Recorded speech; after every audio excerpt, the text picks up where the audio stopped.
मृत्युंजय. लेखक शिवाजी सावंत. भाग 16. दादा, आज अर्जुन आखाड्यात उतरला आहे. अर्जुन अर्जुन अर्जुन का मानतात त्याला एवढं? काय करणार आहे तो पराक्रम? माझ्या कानात चोहोबाजूंनी शब्दांचे बाण घुसू लागले. आतला आखाडा क्षणाक्षणाला रटरटत होता. घोषणांच्या शब्दपुष्पांचा सडा पडत होता. तो बघा अर्जुन, घोड्याच्या पाठीवरून हत्तीवर, हत्तीवरून परत घोड्याच्या पाठीवर असे धावते पराक्रम करतो आहे. 2 खडग एकदम घेऊन ते दोन्ही हात सफाईनं समोरच्या बलाढ्य दुष्कारावर चालवतो आहे. क्षणात त्यानं दुष्काराची खडग दूर उडवून लावली आहेत. खाली मान घालून तो दुष्कर आखाड्याबाहेर चालला आहे. अर्जुनासारखा खडगवीर नाही. तो पाहतो अर्जुन चक्राच्या आखाड्यात केव्हाच आला आहे. ते भव्य चक्र एखाद्या थाळीसारखं तो सहज फिरवतो. मध्येच ते आकाशात लिलया उंच उडवतो आहे. परत ते केवळ एका बाणाच्या टोकावर पेलून धरतो आहे. बाणानंच त्याचं पुन्हा प्रक्षेपण करतो आहे. आता तो मल्लांच्या आखाड्यात उतरला आहे. किती पिळदार आहे त्याचे शरीर. छाती कशी आखाड्याच्या महाद्वारासारखी आहे. दंड आणि पोटऱ्या कवंडाळाच्या वेलीसारख्या पिळदार आहेत. आखाड्यातल्या तांबड्या मातीवर त्याचं निळसर पिळदार शरीर शोभून दिसत आहे.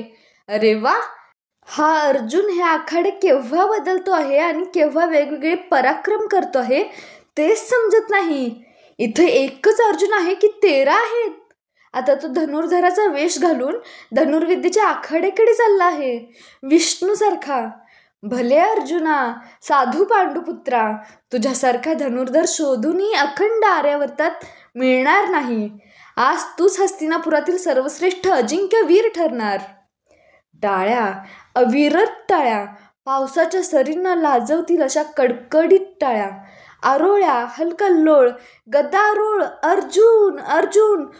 उकळलेलं रक्त, धनुर्धर, कोंदटलेले ढग, काळी पडलेली निस्तेज कुंडलं, सर्वश्रेष्ठ अजिंक्य वीर, नीलकमलांची गौरवमाला, मिरवणूक, राजमाता. शोना, हे असं काय होत आहे मला? जाऊ दे मला गंगेकडे, नाहीतर मी जळून खाक होईन. कुंडलांचे बोळे कानात दाबून त्यावर असह्यपणे तळहात दाबून मान वर करीत मी केवढ्या तरी मोठ्यानं ओरडलो. माझ्या शरीरातील कण कडकडीत तापला. असहायपणे मी शोनाच्या खांद्यावर संतप्त मस्तक टेकलं. माझ्या अंगातून कडकडीत घामाच्या धारा वाहू लागल्या. त्या कडकडीत पाण्यानं शोनाच्या खांद्यांचं कातडं पोळू लागलं. शब्दाच्या इंगळांनी माझं मन पोळू लागलं. आत मात्र हलकल्लोळ चालला होता. माझ्या डोळ्यांतून अगतिकतेचे जळजळीत उष्ण अश्रू वाहत होते. तो बघ, अर्जुन एकाच वेळी असंख्य बाण, असंख्य लक्षांत मारतो आहे.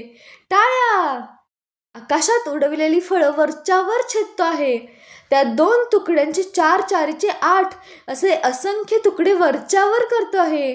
वर आकाशात फेकलेलं फळ असंख्य तुकडे होऊनच खाली पडत आहे. टाळ्याच टाळ्या. तो पहा, त्यानं फेकलेला जिद्म बाण वाकडा तिकडा होत मधले असंख्य अडथळे चुकून बरोबर लक्षात घुसला आहे. असंख्य टाळ्या. आकाशात असंख्य बाण सोडून पावसाचं दृश्य तो दाखवितो आहे. मध्येच एखादा चंदेरी जिद्म बाण वाकडा तिकडा सोडून त्यात विजेचं दृश्य निर्माण करतो आहे. टाळ्या व जल्लोष. आज आमच्या डोळ्यांचं पार न फिटलं. या अर्जुनासारखा वीर हस्तिनापुरातच काय, पण साऱ्या आर्यावर्तात मिळणार नाही. आता तो शेवटचा हात दाखवतो आहे. केवळ आवाज ऐकून तो लक्षवेध करणार आहे. त्याचे डोळे वस्त्रानं बांधलेले आहेत. एक सुची बाण हाती घेऊन त्यानं तो ओठाला लावून डोळे मिटले आहेत. आपल्या गुरुचं तो स्मरण करतो आहे. त्याच्या गुरुसारखा, त्या द्रोणांसारखा गुरु त्रिभुवनात मिळणार नाही. भले वीर अर्जुना, वारे पांडुपुत्रा. कोणालाही समजाच्या आतच त्यानं केवळ आवाज ऐकून तो सुच्चीबाण पाठीमागच्या भुंकणाऱ्या कुत्र्याच्या तोंडात अचूक मारला. त्याचं तोंड त्यानं बंद केलं आहे. शाब्बास सर्वश्रेष्ठ धनुर्वीरा. ते बघा, गुरु द्रोण त्या कुत्र्याला सोडवून घेऊन सर्वांना तो बाण दाखवित आहेत. कुणीतरी त्यांच्या हातात नीलकमलांची ती मानाची माला दिली आहे. नीलकमलांची माला, अजिंक्य धनुर्धर, ढगाळलेलं आकाश. एकच क्षण, कीर्तीचा आणि मानाचा एकच क्षण. काय करू, काय करू? माझं मन चोहोबाजूंनी आग लागलेल्या वणव्यातील पाखरासारखं तडफडू लागलं. शरीराचा कुंभ आता तापून तापून तडकणार की काय? माझ्या डोळ्यांची अधीर पाखरं ढगांच्या ढिगाऱ्यावर टप्पाटप टोचा मारू लागली. त्या टोचांतून आवाज येऊ लागला, एकच क्षण, या कर्णाच्या जीवनातील हा एकच क्षण आहे, केवळ एकच क्षण. किती प्रचंड वेगानं हलतायत हे सगळे ढग. आकाशाचा समुद्र आज ते घुसळून काढणार आहेत की काय? शोनाची खांदे गदागदा हलवीत मी आनंदानं ओरडलो, शोना, तो बघ आकाशाचा सम्राट, माझा गुरु माझी लाज राखण्यासाठी ढगांच्या ढिगांना मेंढरांच्या कळपासारखं पिटाळतो आहे. तोही आनंदानं मला कडकडून मिठी मारून ओरडला, दादा जा, आज जा, तुझी कुंडलं परत चमकत आहेत. रोजच्या सारखी ती केवळ निळा प्रकाशच फेकीत नाहीत, तर आता ती लाल झाली आहेत. काय म्हणतोस काय शोना? माझी कुंडलं परत चमकत आहेत? होय दादा, आणि तो बघ तुझा गुरुदेव आकाशाचं निळं निळं छत जाळीत उभा आहे. त्यानं धुंदपणे दोन्ही हात आकाशाकडे उंचावले. मी वर पाहिलं, तेच तेजाचे असंख्य कण हसत उभे होते. आपल्या रथाचे हजारो घोडे आवरीत माझे गुरुदेव मला आशीर्वाद देत होते. सकाळपासून खुराड्यात कोंडलेल्या कोंबड्यासारखा दिसणारा हस्तिनापूरचा आसमंत बांग देणाऱ्या कोंबड्यासारखा ऐटदार दिसू लागला. झाडांची पानं थरारली, गंगेचं दूरवरचं पात्र झळाळू लागलं. सगळे पक्षी आनंदानं एकदम ओरडू लागले. दूरवर अजूनही एक ढग रेंगाळत होता. त्याच्या सावलीत कुरु राजांचा तो वैभव संपन्न प्राचीन पांढरा राजवाडा मात्र रुग्णासारखा फिका दिसत होता. आत आरडाओरडा झाला. गगनाला भेदेल असा कितीतरी मोठा. तो बघा, सूर्यसुद्धा अर्जुनाचं स्वागत करण्यासाठी ढगांचा अंतरपाट बाजूला सारून उपस्थित झाला आहे. धन्य आहे अर्जुनाची. ते बघा, गुरुद्रोण त्या भव्य चौथऱ्याच्या पायदंड्या चढतायत. सूर्याला साक्षी ठेवून आता ते ती नीलकमलांची माला अर्जुनाच्या गळ्यात घालणार आहेत. राजकुमार अर्जुनाचा विजय असो. प्रचंड आवाजानं आसमंतातील कण थरारला. खांद्यावरचं उत्तरे काढून मी शोनाच्या अंगावर फेकलं. त्यावेळी मी कोण होतो हे माझं मलाच सांगता आलं नसतं. शोनाचा भाऊ, अश्वत्थाम्याचा मित्र की सारथ्याचा पुत्र? छे, मी त्यांपैकी कोणीच नव्हतो. मी म्हणजे रसरसलेल्या लोखंडाचा तप्त रस होतो. मी म्हणजे कडाडणाऱ्या विजेचा लोळ होतो. मी म्हणजे सहस्र अश्वांचं बल असलेला प्रतिसूर्य होतो. त्या प्रवेशद्वारात लाचार भिकाऱ्यासारखं उभा राहण्यासाठी माझा जन्म नव्हता. समोर येईल त्याला जाळून काढण्यासाठी माझ्या शरीरातील कणाकणांची मशाल पेटली होती. कधी ना ऐकू येणारा एक महासामर्थ्यशाली आवाज मला सांगू लागला, चल कर्णा, झटक्यात आत चल, हा निर्वाणीचा क्षण आहे. एकदम मी प्रवेशद्वारातून आत घुसलो. गुरुद्रोणांनी आपल्या हातातील माला उंचावलेली मला दिसली. दोन्ही हात उंचावून अंगातली सगळी शक्ती एकवटून मी मोठ्यानं ओरडलो, थांबा. तो आवाज लक्षाचं काळीच कापत आत शिरणाऱ्या बाणासारख्या सगळ्या आखाड्याच्या काळजात घुसला. कडाडणाऱ्या विजेलाही लाजवील इतका तो मोठा होता. हजारो डोळे प्रवेशद्वाराकडे वळले. गुरुद्रोणांच्या थरथरत्या हातातील माला पटकन खाली कोसळली. सगळीकडे शांतता पसरली. एक वार भक्कम तळहातानं मी माझ्या डाव्या पुष्टदंडावर जोरात थोपटून एक दणदणीत छड्डू ठोकला. त्याचा ध्वनी आसमंतात थरथरत निनादला. माझ्या तप्त अंगातून धगधगणाऱ्या लहरी बाहेर पडू लागल्या. नगरजन मला आपोआपच वाट करून देऊ लागले. जे देत नव्हते त्यांना चटके बसत होते. क्षणार्धातच मी त्या दगडी चौथऱ्याच्या पायथ्याशी आलो. तिथं कृपाचार्य उभे होते. केवळ औपचारिकता आणि वयाचा मान म्हणून त्यांना मी कसा तरी नमस्कार केला आणि एकदम 4-4 अशा पायदंड्या झेप घेऊन चढत क्षणात चौथऱ्यावर उभा राहिलो. चमत्कारिक दृष्टीनं गुरुद्रोण माझ्याकडे पाहत होते. 6 वर्षानंतर केवळ आजच पहिल्या प्रथमच मी त्यांच्यापुढं एवढ्या ताठपणानं उभा होतो. नापसंतीच्या जाळ्यात त्यांच्या चरेची माशी गुरफटली होती. कपाळाचं कातडं उंचावत त्यांनी मला विचारलं, कोण तू? एक वेळ आकाशात पाहून त्यांच्या वयाचा मान राखण्यासाठी वाकून त्यांना नमस्कार करून ताठ मानेनं मी म्हणालो, कर्ण. दोन्ही हात उंचावून नगरजनांना उद्देशून गोल फिरून मोठ्यानं ओरडून सांगितलं, सामर्थ्याची पूजा करणाऱ्या या हस्तिनापुरातल्या न्यायप्रिय नगरवासियांनो, मी कर्ण या राजकुमार अर्जुनानं आता इथं केलेले सर्व सर्व पराक्रम करण्यास तयार आहे. तुम्ही मला संधी द्याल काय? आखाड्यातले सगळे नगरजन एकदम उठून उभे राहिले.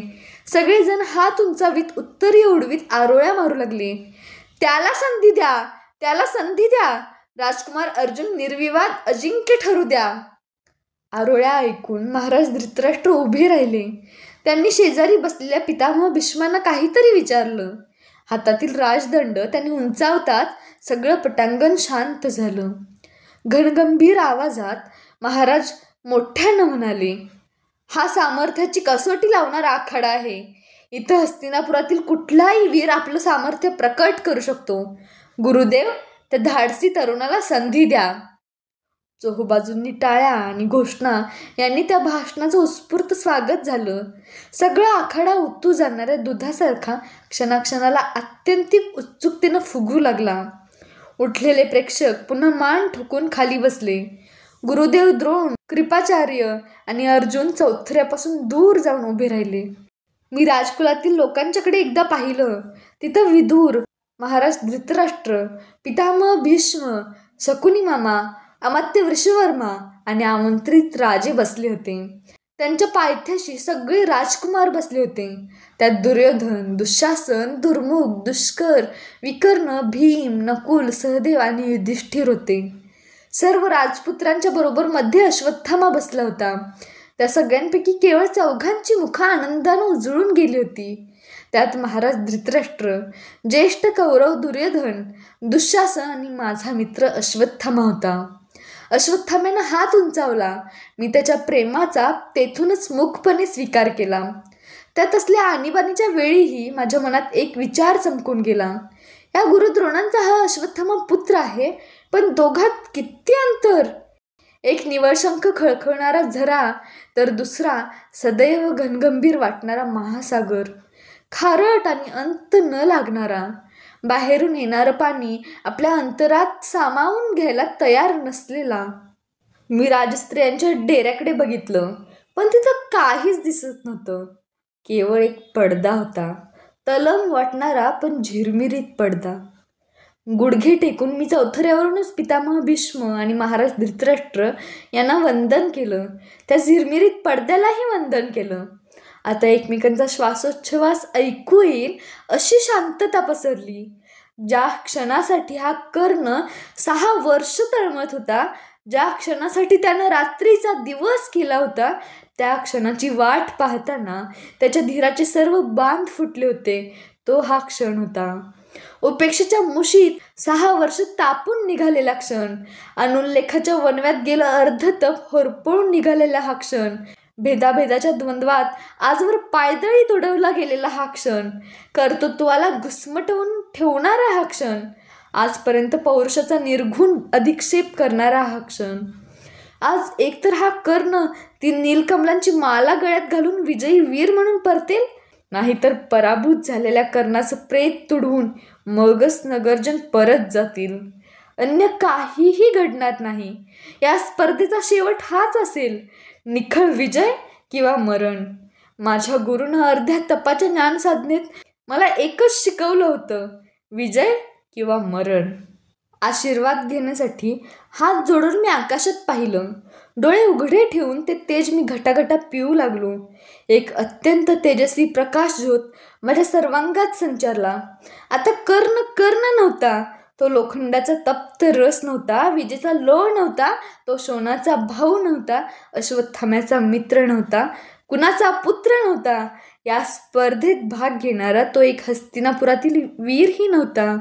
अर्जुन आणि गुरुद्रोण यांना आपला पराक्रम दाखवण्याची संधी पाहणारा एक अतृप्त शिष्यही नव्हता. तो कुठं आहे तेच त्याला माहीत नव्हतं.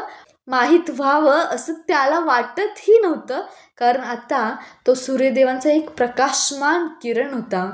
गतिमान आणि तप्त असा किरण, धरतीला चिरणारा किरण.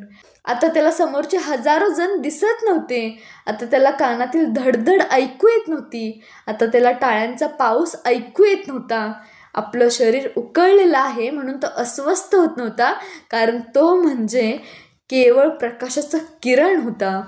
असीम, अमित आणि अनंत प्रकाशाशी जोडलेला किरण. स्वतःचं स्वतंत्र अस्तित्व नसलेला किरण. त्रिभुवनात स्वर संचार करणारा किरण. जगाचे डोळे दिपविणारा किरण. अंधाराचं पोट चिरणारा किरण. नुसता किरण. प्रकाशाचा किरण. चौथऱ्यावरून उडी मारून मी झटकन खाली उतरलो. माझ्या शरीराला एक साधी झिंझिनी सुद्धा आली नाही. क्षणात अश्वारोहणाच्या पटांगणात आलो. 7 पांढरे घोडे एकत्र बांधले होते. त्यातल्या मधल्या एका घोड्याच्या पाठीवर उभा राहिलो. त्या घोड्यावरून सगळे घोडे पिटाळू लागलो. माझ्या संकेतावर थांबलेले ते 7ही घोडे पुढचे खूर उंचावून मोठ्यानं खिंकाळू लागले. वेगाचं बंधन त्यांना उरलं नाही. माझ्या हातातील दोरीवर नाचणारी ती 7 खेळणी होती. त्या धावत्या घोड्यांवरून सहज हत्तीवर चढलो. दोन्ही सुळ्यांवर 2 पाय देऊन उभा राहिलो. त्या प्रचंड प्राण्याला अंकुश नसताना हवा तसा खेळू लागलो. नंतर चक्राच्या आखाड्यात आलो. ते भव्य चक्र हातात घेऊन सहज थाळीसारखं गरगर फिरवलं. मध्येच ते आकाशात उंच उडविलं. खाली येणारं ते चक्र हाताच्या करंगळीवर तोलून धरलं. ते चक्र पायांखाली घेतलं. पायांच्या नुसत्या अंगठ्यांनी गोल फिरविलं. दूर फेकून दिलं. तिथून खडगाच्या आखाड्यात आलो. माझ्या पूर्वीच 2 योद्धे तिथं हातात 2-2 खडक घेऊन उभे होते. माझ्या हातात एकच खडक कसं तरी लागलं. त्यानंच खणाखणी सुरू झाली. माझ्या एका भक्कम प्रहाराबरोबर त्यांच्या हातातील खडक दूर उडून पडली. हात खांद्यातून उखडल्याप्रमाणे ते खांदे चोळत आखाड्याबाहेर निघून गेले. नंतर भाल्याच्या आखाड्यात आलो. 5 वेगवेगळे भाले एकाच हातात घेऊन दुरून धावत येऊन समोरच्या 5 लक्षांत ते मी एकाच वेळी अचूकपणे मारले. परत धावत येऊन 5 भाले पूर्वीच्या घुसलेल्या भाल्यांच्या लाकडी शेपटांत मारले. भाल्यांची फेक आणि भाल्यांची चवड तयार होऊ लागली. राजस्त्रियांच्या डेऱ्यासमोर असलेल्या मल्लांच्या आखाड्यात आलो. त्या आखाड्यात 3 प्रतिस्पर्धी उभे होते. पण ते तिघेही मला मातीच्या ढिगासारखे वाटले. अंगावरचं पांघरलेले तांबडे वस्त्र मी दूर फेकताच त्यातल्या 2 ढिगांनी माझं पिकलेल्या लिंबासारखं पिवळं धमक शरीर बघून न खेळताच हात वर करून आपला पराभव मान्य केला. एकानं मात्र सरळ मला द्वंद्वासाठी आव्हान दिलं. द्वंद्व, विजय किंवा मरण. तो माझ्या अंगावर दातोट खात धावून आला. पण क्षणात माझा बाहुकंटक डाव त्याच्या गळ्याभोवती पडला. हातपाय झाडतो तडफोडून महाराजांकडे जीवदान मागू लागला. राजस्त्रियांच्या डेऱ्याचा पडदा उगाच क्षणभर थरथरला. महाराजांनी राजदंड उचलला. त्याला जीवदान मिळालं. शेवटी धनुर्धराचा वेश चढून मी त्या मधल्या चौथऱ्याकडे चालू लागलो. माझ्या अंगावर पिवळं वस्त्र होतं. खांद्यावर निळं उत्तरीय होतं. धीमी पावलं टाकीत मी चौथऱ्याच्या पायदंड्या चढू लागलो. साळेंद्राच्या शरीरातून शेकडो टोकदार नलिका एकाच वेळी बाहेर सुटतात तसे अनेक बाण माझ्या धनुष्यातून वेगानं सुटू लागले. वारुळात नाग घुसतात तसे ते लक्षात घुसू लागले. एक जिद्द बाण मी सोडला. मधले असंख्य अडथळे चुकून तो वाकडा तिकडा होत समोरच्या लक्षात अचूक घुसला. आकाशात फेकलेल्या फळांचे माझ्या बाणांनी असंख्य तुकडे होऊ लागले. इतके बारीक तुकडे की वर जाताना फळ दिसे पण खाली मात्र बारीक चूर्ण पडू लागलं. आता शेवटचा हात मला करावायचा होता. आवाजाचा लक्षभेद. केवळ आवाज ऐकून लक्ष टिपायचं. हा महत्त्वाचा लक्षभेद होता. सगळं वातावरण शांत होतं. लक्षभेदापूर्वी माझे डोळे वस्त्रानं बांधले गेले. एक सूचीबाण हातात घेऊन मी तो ओठाला लावला. मला आता गुरुचं स्मरण करावं असं सुद्धा वाटलं नाही. कारण मी कोण होतो ते माझं मलाच माहीत नव्हतं. प्रकाशाच्या किरणाला गुरु कोण आणि आशीर्वाद कसला ते कुत्र माझ्या मागं बांधण्यात आलं. ते भुंकावं म्हणून एक सेवक त्याला तीक्ष्ण भाल्याच्या पात्यानं दुरून टोचणार होता. पण टोचणारा, कुत्र, भाला यांपैकी काहीच विचारात घ्यायचं नाही. आता फक्त आवाजाचा लक्षभेद. फुटून कानावर आदळणाऱ्या ध्वनिलहरींवर मन केंद्रित. माझ्या सर्वांगाचे कान झाले. सावधानतेचा संकेत मला मिळाला. माझ्या कानांचे डोळे आवाजाचं लक्ष शोधू लागले. आता कानांवर पडेल तो आवाजाचा पहिलाच पण झटक्यात टिपायचा होता. सगळीकडे स्मशान शांतता पसरली. श्वास सुद्धा रोखले होते.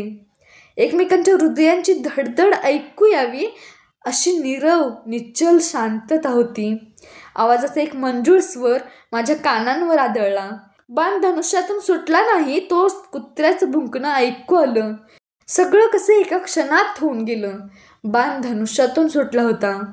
मी डोळ्यांवरचं वस्त्र अधीरपणे बाजूला सारून कुत्र्याकडे पाहिलं. तो अजूनही भुंकत होता. तो बाण कुत्र्याच्या तोंडात बसला नव्हता. माझा लक्षवेध चुकला होता. जीवन गरगरलं होतं. अंगातील तो तेजाचा झोत कुठंतरी निघून गेला. मला एकदम थकल्यासारखं वाटू लागलं. ग्लानी येऊ लागली. सगळीकडे घोषणांचा पाऊस पडू लागला. पांडुपुत्र अर्जुनाचा विजय असो, गुरुवर्य द्रोणांचा विजय असो. मर्मभेद करणाऱ्या लक्ष ओठांतून स्फुरलेल्या लक्ष घोषणा. असं कसं झालं? आवाजाचा लक्षभेद चुकला कसा? तो मंजूळ आवाज कसला? कुत्र्यानं आपला स्वर बदलला की काय? मग माझा बाण कुठं गेला? असंख्य प्रश्नांच्या विजा माझ्या मनाच्या कोंदटलेल्या ढगाळ आकाशात चमकू लागल्या. पायांखालचा चौथरा सरकतो आहे असं वाटू लागलं.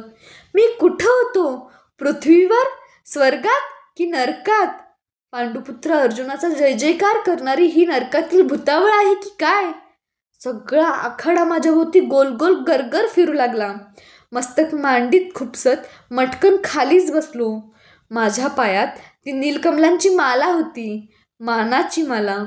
तिचे हजारो तुकडे करून ते स्वैर फेकून द्यावेत म्हणून ती मी उचलली. इतक्यात गुरुद्रोण आणि अर्जुन चौथऱ्यावर आले. कसा तरी उठून उभा राहिलो. माझ्या हातातील माला गुरुद्रोणांनी आपल्या हातात घेतली अर्जुनाचं अभिनंदन करण्यासाठी. भीम, युधिष्ठिर सगळे चौथऱ्याकडे ओरडत धावले. कर्ण योद्ध्यांच्या राज्यातील भिकारी ठरला. कर्ण समर्थांच्या जगातील कीटक ठरला. कारण त्याच्याजवळ आवाजाचा लक्षभेद नाही. जगाला थरारून सोडणारा तो अचूक बाण त्याच्याजवळ नाही. हा बाण ज्याच्याजवळ त्याला जगात किंमत. जग हे सामर्थ्याची पूजा करतं. ते सामर्थ्याचं पाय धुतं. जगात मानानं मिरवायचं असेल तर हा आवाजाचा लक्षभेद शिकलाच पाहिजे. जिथं असेल तिथं जाऊन त्यानं ही विद्या घेतली पाहिजे. तरच त्याला जग मानेल. अन्यथा तो उपेक्षितच राहील, वंचितच राहील. मी चौथऱ्यावरून तोंडघशी उडी मारली असती तरी माझं कपाळ फुटलं नसतं. माझं मन असहाय्यपणे आक्रंदन करू लागलं. काय करू? चौथऱ्यावरून खाली सरळ तोंडावर उडी मारावी आणि कपाळमोक्ष करून घ्यावा असं मला पुन्हा वाटलं. पण वास्तवता ही क्रूर असते. कधी ती माणसाला सरळ मरूसुद्धा देत नाही. कारण माझं शरीर अभेद्य होतं. या धुंद मानवांच्या राज्यात या कर्णाला आता कोण सावरणार? एकटा त्याचा भाऊ शोण. माझे डोळे गरगरत शोणाला शोधू लागले. महाद्वारापाशी उभा राहून तो अक्षरशः उत्तरेयानं आपले डोळे पुसत होता. त्याच्या भावाचा हा जीवघेणा मर्मभेदी पराभव त्याच्या भावनाप्रधान हृदयाचे शतशः तुकडे करीत होता. त्याची समजूत घातली पाहिजे. मी सावरून चौथऱ्याच्या पायदंड्या उतरू लागलो. गुरुद्रोणांनी नीलकमलांची माला अर्जुनाच्या गळ्यात घालण्यासाठी हात उंचावला. सगळीकडे एकच कल्लोळ झाला.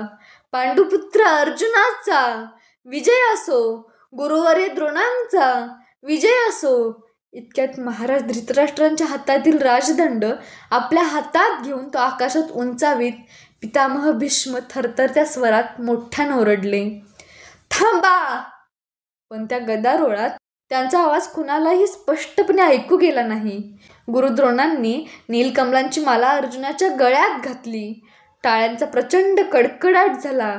एक जण चौथरा उतरू लागला. मी जिवंत आहे की मृत ते माझं मलाच नीट कळेना. एवढा संभ्रम माझ्या भोवती दाटला होता.